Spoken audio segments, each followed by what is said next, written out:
The Rat Charmer. It was getting on towards midnight when the grey rats, after a diligent search, succeeded in finding an open air hole in the cellar.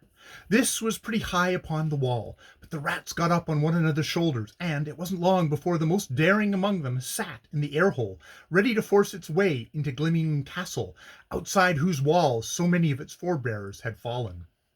The grey rat sat still for a moment in the hole, and waited for an attack from within.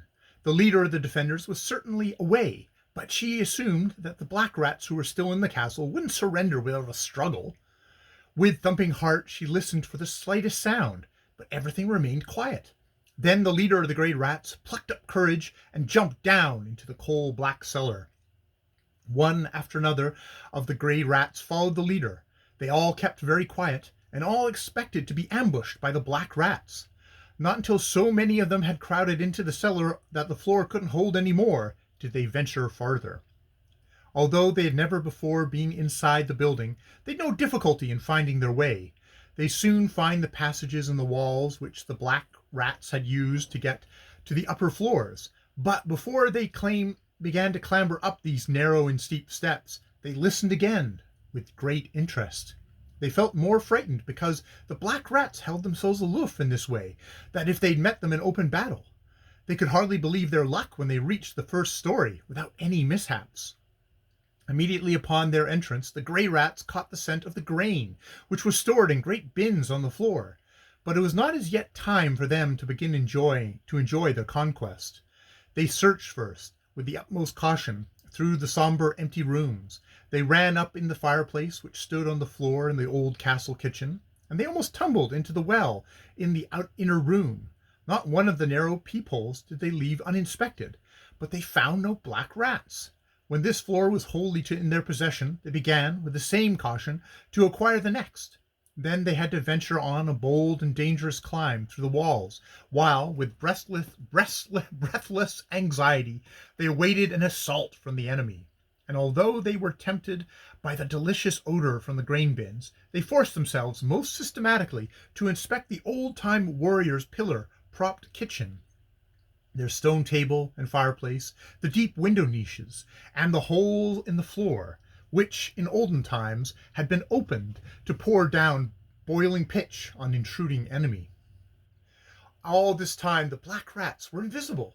The grey ones groped their way to the third story, and into the lord of the castle's great banquet hall, which stood there cold and empty, like all the other rooms in the old house. They even groped their way to the upper story, which had but one big, barren room. The only place they did not think of exploring was the big stork nest on the roof, where, just at this time, the lady owl awakened Akka, and informed her that Flammea, the steeple owl, had granted her request, and had sent her the thing she wished for.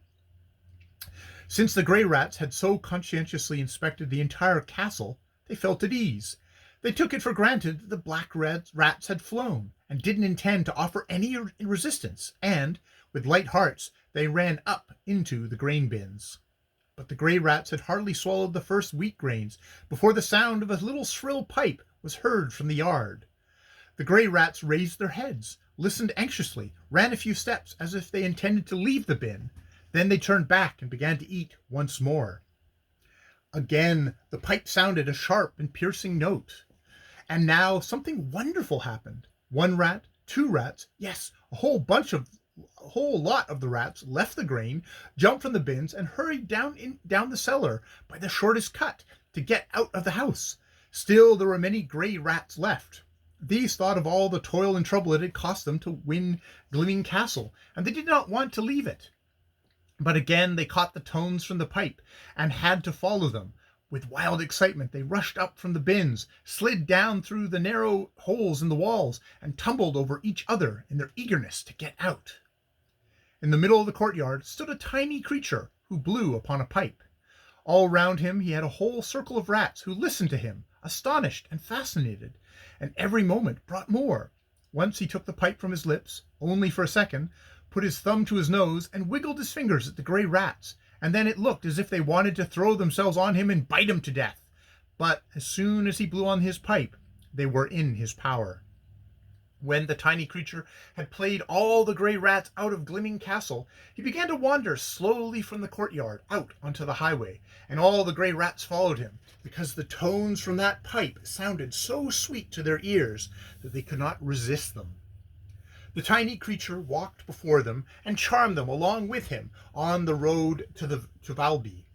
He led them into all sorts of crooks and turns and bends, on through hedges and down into ditches, and whenever he went, they had to follow. He blew continuously on his pipe, which appeared to be made from an animal's horn, though the horn was so small that, in our days, there were no animals from whose foreheads it could have been broken. No one knew either who had made it.